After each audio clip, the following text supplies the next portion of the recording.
Hello, I'm InygMouse, and this is MouseCast, a new podcast where I talk about video games with whoever wants to listen. With my first guest, Wuipoon. Hello, my name is Wuipoon, and I also make videos on YouTube. I do the same kind of content that my boy InygMouse here does. So we're just going to talk about video games. That's just what this is about. New podcast, video games, it's all good. Okay, to jump right into it, what's your favorite retro system? I'd have to go with the Wii, I think. Like all those classic games on the Wii, back in like 2006. Is there a lot of games on the Wii? I was not a big Wii player. Yeah, there's like over like 1,500 games for the Wii. Okay.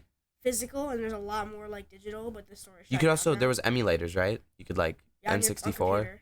No, on the store you could use to buy games. Okay. And then you could like play like classic games if you bought like their classic controller that you could buy. So and then like they had a ton of games. Like they had all the Mario games, all the Ninja Turtle games, all of the Mario games, all the classic games from like the NES, SNES, Nintendo 64, and even non-Nintendo consoles like the TurboGrafx 16. What is the Turbo? Hold on, stop right there. The Magnavox Odyssey 32. Go back. What'd you call it? Turbo? TurboGrafx 16. What is that? It's the first home console, the first in-house console that was created. It's pretty cool. It was created in 1976, I believe. First in-house console. Okay, interesting. It's like the first game that was not like an arcade game. Okay. That you could play in your house. Yeah. I'd have to go with my least interesting because I don't know a lot of facts about this kind of stuff. Mm-hmm. Xbox 360. Okay. First one I played, grew up on that. Okay. It's pretty nice, all those games that I would play. When you're a child, people just let you win, and it feels so good. What games would I play? Like Lego Batman was a big one. Oh, I had Lego Indiana Jones. Lego Indiana Jones. I used to actually play on the Wii. Mm-hmm. Kung Fu Panda. I had a Kung Fu Panda game. It had a mode where it was like Super Smash Bros. You would each pick a character and fight. That's cool. Yeah, it was pretty cool. What else? What was your favorite game on the Wii? I have to say probably Wii Sports. Like baseball. You'd swing it and probably let go of it half the time and hit someone else in the head. You didn't use the wrist strap? Yeah, but wrist straps are for babies. I used wrist strap when I played. That's because you're kind of a baby. Wow. Okay. Also, golf. Golf was so infuriating. Golf? Were you not a golfer on the Wii Sports? I was not. I hated golf so much. But bowling, oh my god. I used to... Everybody liked that. That's the memes. Everyone used to hold B and fling the remote back and then let go, and it would scare all the people who were sitting behind you watching you bowl. It was so funny. I did that for hours. Mm. There's a lot of Wii Sports memes out there. It's a pretty popular game. Also, Wii Sports Resort's a good one. It's the sequel. Yep. Isn't that on the Wii U? Or is it still on the Wii? Yeah. That's the one with the sword fighting, right? Yeah, it has the one where you gotta plug in the thing to the bottom, and then you recommend using the jacket so the thing doesn't fly out of the bottom. Yeah. Yeah, like the sword fighting. It's got a lot more games on it. Yeah, it had the cycling. Mm-hmm. You and me played that once. Yeah, basketball. That I don't see how basketball would work. It's just like on it. You play on. It's the same one that you would play on like Wii Fit. Like if you know that. Wasn't cycling you'd have to like shake the controllers like it was your pedals? Yeah, so you would move the nunchuck and the controller like bicycle pedals. I'd be sweating like 5 minutes. Yeah, it was so that's why that game works. It's made for that, to get gamers off. And touch. That's what the Wii was good at. It was a very active thing. Yeah, it was also the reason they call it a Wii remote instead of like a Wii controller is because they were trying to get people who were like older and were used to using like a TV remote. They're trying to get them into video games. So it's not a console where mostly like teenagers and kids are playing it. It was a console where anyone could just like it was the family console. Yeah. So like they would buy it. That was one of the coolest things. I watched some videos about like the PS2 and stuff. How they were like, it was a DVD player, and it was cheaper than a DVD player that you'd buy, wasn't it? Yeah, and it was games and DVD player. You could play DVDs. Yeah, and then all of a sudden it's like, well, Dad, if you want to watch your TV, you got to buy me a save. You got to buy me, what are those, the little file cards that you'd plug in? What's it called? I have one. It's blue. You plug it into it's the thing you plug into the front. Yeah, whatever they're called. The game card. Imagine how big those would have to be if you still wanted to use those for like today's games. Like uploading RDR2, Red Dead Redemption 2, onto one of those. You would need such a big one. One of them is like 64 megabytes. I saw something about RDR2 when it first came out that it took a pallet of floppy disks if you wanted to keep it on floppy disk. It would be a pallet. floppy disks are old. Yeah, There's actually a way. I heard use floppy disks, and there's a way to do it where if you have like old like your Pokemon save on your like Game Boy, like your Game Boy Advance or something, where you can plug in a floppy disk and then plug in your system into like a computer and save it to a floppy disk and then give your save file to somewhere else so they can play on your save file. And it was super cool because like you could give your save file to someone else pretty much, and then they could play it and you could still keep your save file. Interesting. So that's actually because you can only have one save file on a Pokemon game. So like if someone's struggling on a gym and you've already beat it, you can be like, here, this save file has the gym beaten on it. Yeah, pretty much. You could get floppy disk and save file after each gym, and if someone's stuck on a gym, sell them the save file of past the gym and whatever starter they wanted. You could just restart the game and spam the first gym with every starter, and then just collect a bunch of different Pokemon and then write what each Pokemon has. That's what. Cool. Yeah, people could have probably. It was a lot easier to make money doing stuff in school, like way back in the olden days of Game Boys, because it's like. Nowadays, you have a pack of gum in class, and they're like, you're get out. Yeah. Yeah. They literally were. They used to like be like, I mean, you can have it as long as you don't like, as long as you still pay attention. Back to the retro systems and the retro games. I'd have to say my favorite was Lego Batman 1 on the 360. Yeah. Does the 360 count as a retro system? I said it, but I don't know. Does it count? Yeah, because the Wii. If the Wii is considered a retro console, then PS3 and Xbox 360 are as well, because they all released in the same year. Okay. Because people consider PS3 and Xbox 360 not a retro console, but they consider the Wii a retro console when they were released in the same year. Okay. So I don't get where they're getting their logic from when they say that stuff. Okay, well... also, did you know the sequel to Lego Batman 1, Lego Batman 2, was the first game to have voice acting for the little Lego characters you play as? All the other ones, they would go like, and just like move their mouth. They wouldn't actually talk. Lego Batman 2 was the first one that changed that, and every game since then has had voice acting in it, where the characters actually talk, instead of just like mumbling. Cool. Yeah, I like Lego Batman 1. The first mission where we were fighting Clayface in the bank. I played that mission, and I played the one right after that where you had to use like the little car.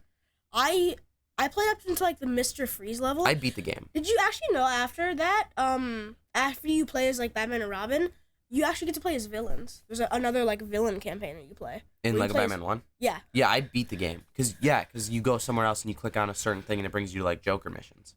That's what I called them. You play as a bunch of different villains. Yeah, I called them Joker missions when I was a kid. Nice. Yeah. I think, don't you have to go into the Batwing to access those? I can't remember exactly, but in the Bat Cave, I've never actually there was Batmobile missions and Batwing missions, and there might have been another one. But those were like the two, and they were both full of missions. Yeah. And I remember one of them was, the Batmobile was hero missions, the Batwing was villain missions. Is that what it was? Yeah, I think so. Okay. Yeah, those are some good things. Is there any new games coming out that you're excited for? A new game that you got your eye on? I'm thinking about the new Call of Duty that's coming out this October. Is that Modern Warfare 2? Yeah, the second Modern Warfare 2, because they released the Modern Warfare 1 2019. So the new one's coming out this year, the new Modern Warfare 2, and I'm really excited for it. It's coming out this October. I think it's October 28th. I think it's coming out. So cool. Do you have a game that you're looking at? Yeah, it's not coming out anytime soon, but Hogwarts Legacy, I'm very excited for that game. That game has got me excited. Sorry about that, technical difficulties. To restart back on Hogwarts Legacy, it's not coming out soon, but I'm very excited for that game. So I pre-ordered it already. It comes out in like 150 days or something. I pre-ordered it, and I was like, I bought the best edition. It was $80. Just dropped that, and then I realized there's a better edition, the collector's. But a lot of people are saying it's a ripoff because the only extra thing you get, game-wise, is a robe that has kelp on it, and it doesn't look good. But I'm upset that I can't get that now, and the only way to get it would be to spend $300. The collector's edition is $300? Yeah. And all you get is a robe. Plus, like, physical stuff, but the only in-game item you get... Oh, okay. The physical things you get is you get a metal case for the physical game. That's pretty cool. Yeah, it's cool, but, like, that's one of two things you get. The second thing is a book that works with that magnet tech stuff that you make stuff float, and you put a wand on it, and the wand spins. It's kind of cool. Yeah, but I don't think... How much was the edition you bought? $80. So for $220. $220, you get a metal case for the game, Yep. a robe, and a floating wand. Yeah. That's a ripoff. That is a huge ripoff. Yeah.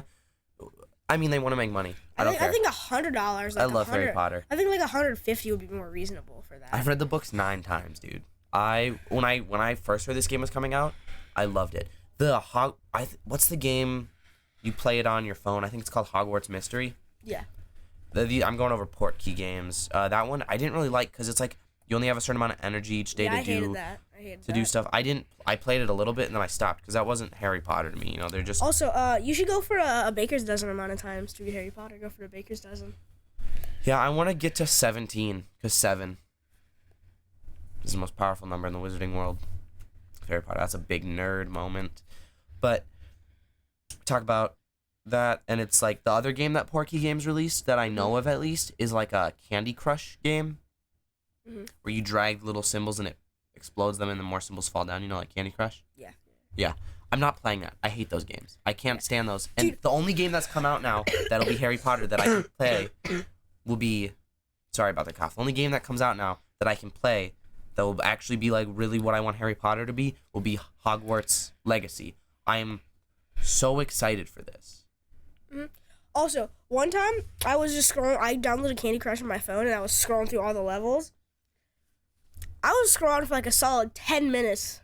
Yeah. And they add more levels every day. There's like 10,000 levels. Because that game is for like 60-year-old soccer moms that have the Karen haircut. Yeah. I would go to guess that that's a very good thing. If someone's watching this and they play Candy Crush, they spend so much money on that game. If someone's watching this and they play Candy Crush and you're listening to this and you're a Karen soccer mom. That's what you are now. You have to accept it. And you're 60 years old. I don't know about 60. 45. Like the only wrinkles you have on your whole body is like on your wrist and your forehead. That's it. That might be a little extreme. You talked about Game of the Week. We did not talk about Game of the Week. I don't know why I said that. What is your Game of the Week? I picked out Call of Duty World War II because I've been playing that a lot recently.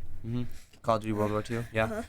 Isn't it older? I don't know what games have come out since. World War II is before Modern Warfare 2019. It was World War II, and then Black Ops 4. Yeah, Black Ops 4, Modern Warfare, Cold War, Vanguard, then the new one. So the new one is coming out soon. It's a bit older. 2017. Yep. What do you like about it? I really like the campaign. How you can get people to you kill a certain amount of enemies, and then you get powers from your teammates, and you click a button, and like they can give you med kits, ammo. They can give you new grenades, mortar grenades, where you throw them and mortars come down and kills all the enemies. And the campaign was really fun. Just like you start on D-Day and you like end it with like the. Have you beaten the campaign? Yeah, I've beaten it. Wow. And then I'm working on Veteran, but I haven't even beaten the second. I got World War closer to when it came out. I think I wasn't really the one who played it. I have other people they played it and I watched a little bit, but then I kind of got bored just watching someone play the game. I don't know. Anything else you want to add? COD World War. How's the multiplayer? Are people still active on there? People are still active. Yeah, a lot of active players. World War II has the zombies, right? Yeah, it does. Nazi zombies. It's pretty good. Nazi zombies. Okay, yeah. I also like playing the war game mode and multiplayer. It's like you have different objectives, and then once it ends, you pretty much just switch sides and do the same mission again, but you're on the other team.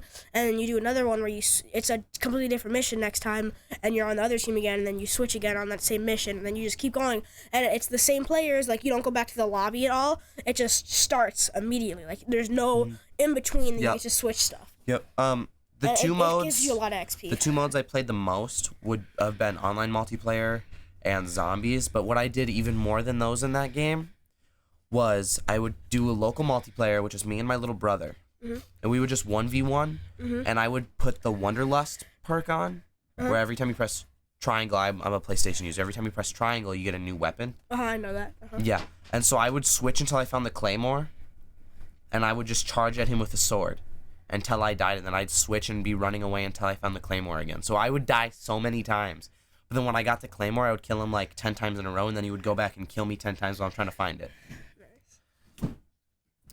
My game of the week that I chose. By the way, I don't know if I said this originally. Game of the week. We each are gonna pick a game for the game of the week, and then those are the games we talk about the most. My game I chose was Splitgate. Now, I played it once on my channel. That's the only other video on here besides for this. And for some reason, the video like isn't working for people. It says like stream not available. I don't know how to fix that. I might have to just delete it and get rid of it. But so Splitgate is basically just, it's like Portal, and that's why I love it. I love Portal. If you played that, Portal is really fun. I've seen people play it before. Like portal guns. Yep. You know when you shoot it. My favorite map is probably Tournament or Stadium or whatever it's called. I don't. Okay. I'm not good with the names. But what I do is there's 2 big portals on either side, like 2 portal mats. There's special material that you can put your portals on in the game. And on one portal mat, I'd shoot a portal, and then I'd go underneath, and I'd place another portal, and I'd be able to see basically the entire map. The only thing I'm missing is like a spawn zone for one team. Yeah, I remember when we 1v1 on that game, and that's all you did the whole game, is you shot the portal on one of the things, and then you went under, and I kept trying to go through the portal, and as soon as I would get there to go through the portal, he would close it. And I finally found his hiding spot when I was just running around, and I saw little indents in the ground, and I went under there, and he was under there, and I killed him. And then I went through his portal, and it came out. Because your portal doesn't go away until you respawn again. So while he was watching the kill cam, I was able to figure out that that's where he was been hiding the whole time. And then I switched it up, and I just went somewhere else. Yeah. So that was cool. Yep, so that was basically Splitgate. Sorry, we had to do another little cut there. But yeah, Splitgate. That was our game of the week. It's a pretty small podcast. Also, not even 20 minutes. I want to talk about my favorite loadout in the game. I normally use like the grease gun. Oh, you're talking about World War II? Yeah. Then I'd put on the scope on it. I put the extended mag and quick draw where you aim down your sights faster. And then I would equip the rifleman perk. Like your little basic training thing, I put a rifleman, and then I would pick the Car 98 because then you get 2 primary weapons. I'd use the Car 98, and I just sit in the corner on shipment 19. The grease gun's the one that makes that really small like pew pew pew noise, right? Yeah, and also when you reload it, it sounds like you're building Lego bricks. So I'd pick the Car 98, or not the Car 98, the M1 carbine, and I just sit in the corner on shipment 1944 where the map is small and you get double XP, and I just sit there in the corner and be like boo, and I just get everyone. And yeah, that's the map I would play on when I would just play with my little brother. We'd play on shipment. Also, I use if you know what the your like class is, if you know what that is, I use destruction, I think it's called, the one where like the mountain and it's yellow and black, because I'm trying to, once you prestige that, then you unlock this gun that I got a really cool camo for, so I'm going to try and unlock that to unlock that camo. That's cool. That's cool. So where can people find your videos? When you want to shout out, you got a TikTok and a YouTube, I believe. Is that what you got? Cool. Shout it out. I am Wuipoon on both. If you find my YouTube, which will probably be linked in the description, I have a link for my TikTok on my YouTube. So just go to the About page, and my TikTok is on there. So, yeah, and I post sometimes. I haven't really been able to post lately because of my schedule, but yeah. So cool. And Wuipoon is spelled Wuipoon, correct? Yes. Okay, cool. And I'll definitely put a link in the description of the video. You gotta get me that when I go to edit this, and then hopefully I can get this up today. It might come out tomorrow, but I'm trying to put out this and another video today, so be on the lookout for that. And that's it. See y'all later.